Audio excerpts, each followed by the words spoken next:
今仔日有大陆冷气团落南，各地气温搁再下降，民众就要穿好少，注意身体状况。要要穿少，唔但外套爱加套，围巾也着围。但工业技术研究院就设计一款电子围巾，甲发热片倒伫内底，民众会使照家己的惯势调整温度。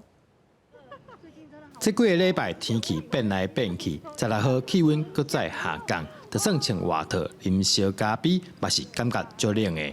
工业院最近将发热片装在暗巾、围巾内底，开关起了，免偌久时间，围巾第三闪闪灵灵，为了阿妈棍顶悬效果真好。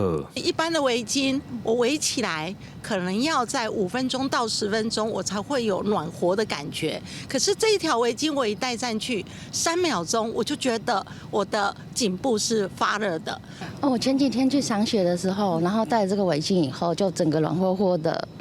除了可以隔热保暖以外，它还可以，它里面有加热片，这样可以主动定时定量的加热提供寒冷时候的热量，这样。透过机器测量，看会出来围巾温度明显增加，而且可会使选择3种无同款的温度，依照天气悬低进行调整，上悬会使到52度。从最高红灯的52度。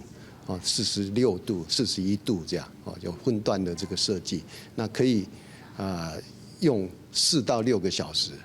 除了通发热的暗巾，还有这款利用纳米技术开发的保暖被，透过吸收光线，甚至是人发出来红外线，提悬温度，用科技来抵抗冷叽叽的天气。记者刘君豪，新竹报道。